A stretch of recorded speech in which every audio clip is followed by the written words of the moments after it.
class is canceled. This gives me free time to go to the store and get some stuff I needed to buy. We're gonna do this early, but today's music recommendation is Kavinsky. Particular track is 1986. Alright, just go to Walmart. I don't know if I could film in there. From the past videos I've seen on YouTube and stuff like that, people always are told not to be filming in there, but I think that's because they're doing prank videos and shit like that. I'm gonna try it anyway. They asked me not to film, then I won't film. That's simple.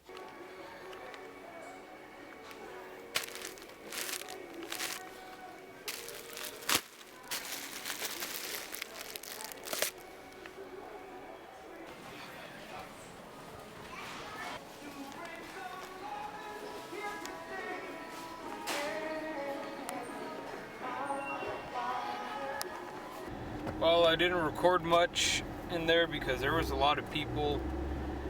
I didn't, I don't know why. It felt weird filming in there.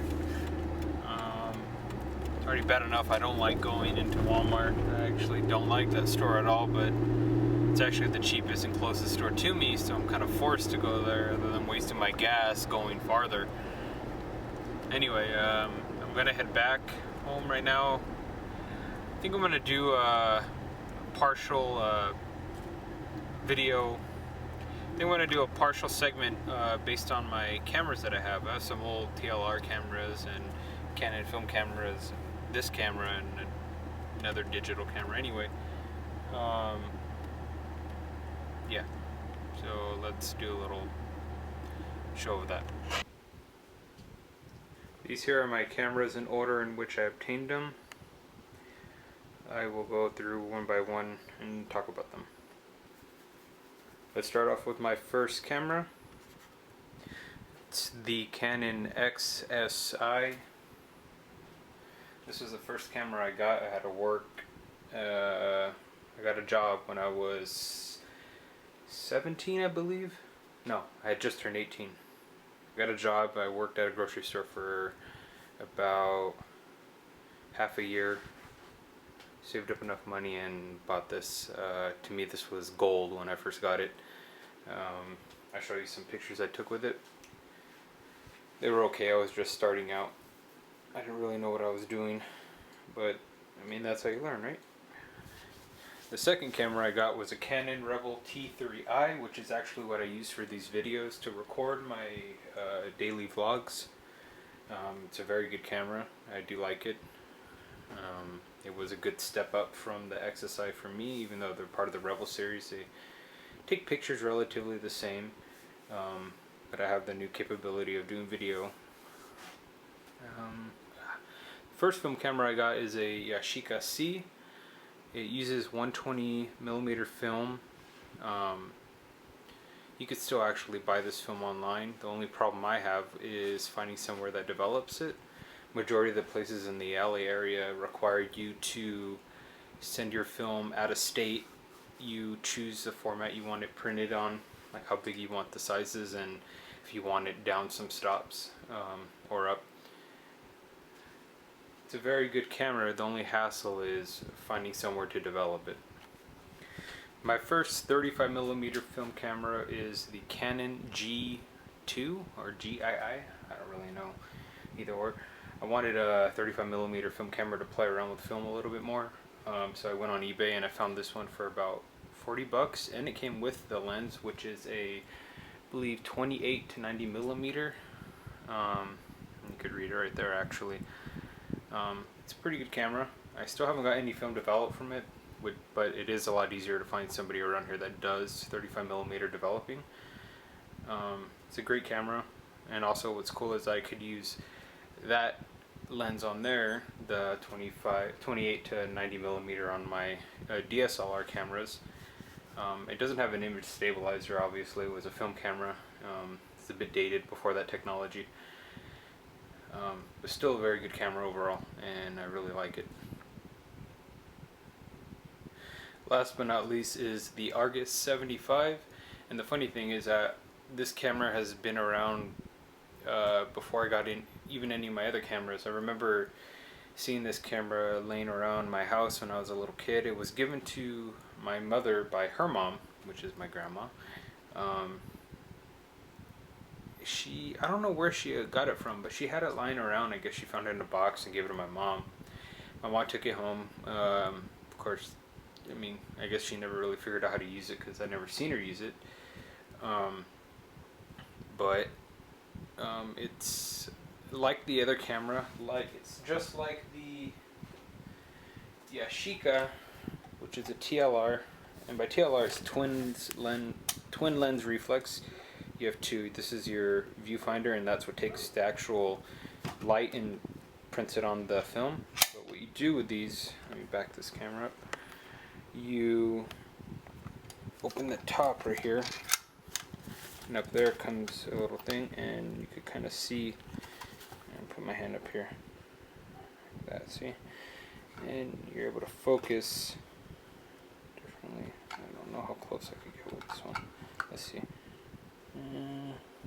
Yeah, it's kind of hard to do anything here. Anyway, and then this one comes with a magnifying glass, so if you really want to get good on the focus, you can do that. You switch that around. But like I was saying, the Argus 75 was lying around my house for a while, and I recently found it in a box. The only thing, it doesn't take 120 film, it takes 620 film. I've yet to try to find that, but what I learned about this camera is that it's not like the Argus, where you have the ability to control the shutter speed and the f-stop. This one is simply, I would say it was like the Polaroid version of the TLR cameras, except obviously you have to get it developed. But Polaroid as in you just literally point and shoot and that's it. I guess it's a point and shoot of TLR cameras. Yeah. So yeah, that was all. This is all the cameras I have right now. Hopefully I get around to developing the film for these two and that one. And if I do, I will share the pictures with you guys. In non-camera body related stuff, I do also have a 50mm 1.8 lens. It doesn't really work correctly because I accidentally dropped it.